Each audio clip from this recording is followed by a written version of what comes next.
Hey, salut tout le monde, bienvenue sur cette vidéo. Aujourd'hui, on parle du sucre, cet ennemi silencieux qui nous tue à petit feu. C'est parti!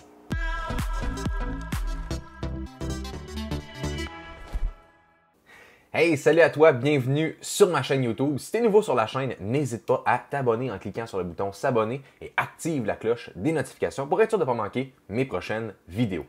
Ceci étant dit, aujourd'hui, on parle du sucre. Mais plus précisément, dans les 60 dernières années, avez-vous remarqué que le taux d'obésité ne cesse d'augmenter? Et pourtant, les recommandations, c'est faut que tu diminues le gras, faut pas que tu prennes trop de sel, fais attention aux graisses saturées, fais attention à ton cholestérol, tes artères vont boucher si tu prends du gras. Et pourtant, ça ne fonctionne pas.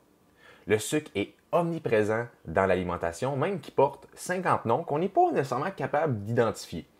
Pour n'importe qui s'en va à l'épicerie, qui regarde une liste d'ingrédients, qui regarde, OK, ça veut dire du sucre, ça veut dire du sucre, ça veut dire du sucre, mais on n'est pas capable d'identifier le sucre. Donc, les compagnies abusent de ça, en mettent partout, et ce qui fait en sorte qu'on est dépendant au sucre, puis on n'est pas capable de se libérer. On est comme dans une prison sucrée, si on veut. On n'est pas capable de se libérer de ça, et on a constamment le goût de plus de sucre, parce que plus on en consomme, plus on en veut. Et également comme les drogues dures, si on pense à la cocaïne, à l'héroïne, le sucre est aussi addictif, sinon plus, que ces drogues-là. Donc, on n'est pas capable de se libérer du sucre. Mais comment on fait justement pour se libérer du sucre? Bien, ça peut être une réponse qui n'est pas nécessairement évidente. Parce que si on regarde juste dans les années 1800, la production mondiale de sucre, c'était 250 000 tonnes. Aujourd'hui, c'est 180 millions de tonnes. C'est 720 fois plus de sucre. Nos corps n'ont pas changé. On n'a pas changé. On est le même individu. On a les mêmes hormones dans le corps. Tout est pareil. Pourtant, on consomme 720 fois plus de sucre que dans les années 1800. Ça n'a vraiment pas de bon sens. Et dans les 60 dernières années, qu'est-ce qui s'est produit? Au niveau des farines et des céréales, il y a une augmentation de 40 % au niveau de l'apport qu'on va prendre à chaque jour et au niveau des viandes, des œufs, du beurre, qui sont tous des aliments naturels qu'on a constamment mangés dans l'évolution. On a une diminution de 15 à 20 %.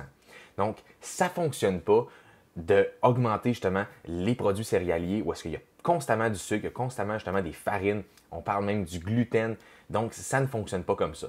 Il est certain qu'adopter une alimentation qui est faible en glucides et riche en gras va nous aider. Pourquoi? Parce que présentement, votre corps fonctionne sur les glucides, sur le sucre pour carburer.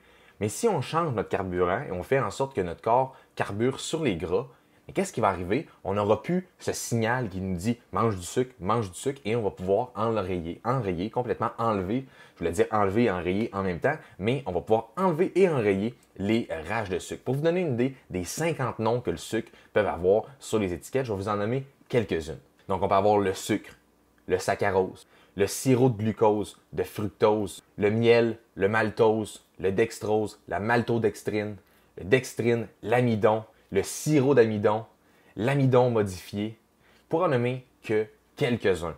Mais c'est fou de constater à quel point ils sont omniprésents dans l'alimentation et c'est difficile.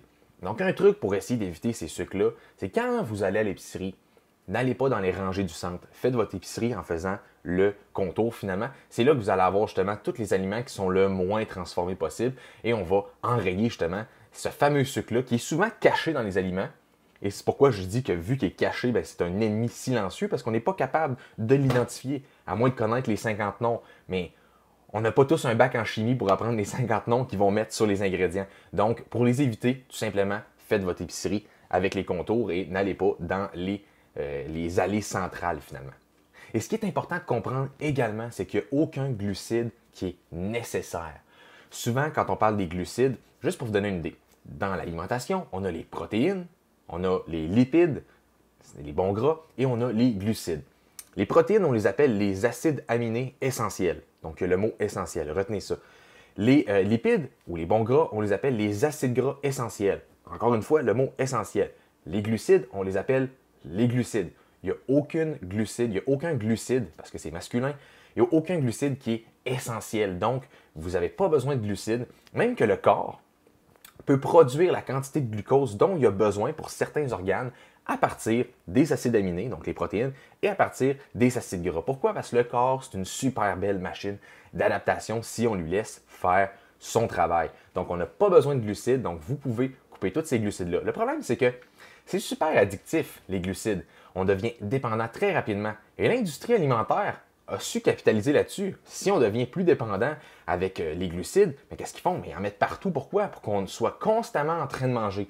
Parce que si on est toujours en train de manger, on fait rouler l'économie. Vous comprenez où ce que je veux en venir. Finalement, les compagnies s'en mettent plein les poches. Mais il faut apprendre à se défendre par rapport à ça et consommer les protéines et les lipides, les bons aliments qui sont non transformés et éviter les glucides le plus possible. Et éviter justement les fameux sucres cachés, les sucres l'ennemi silencieux comme j'aime les appeler. Il faut l'éviter le plus possible. Donc c'est tout pour ma vidéo. Si tu n'étais pas abonné encore à ma chaîne YouTube, clique sur le bouton s'abonner et active la cloche des notifications. Et n'hésite pas à mettre un pouce si tu as aimé la vidéo. Et nous, on se dit à une prochaine vidéo.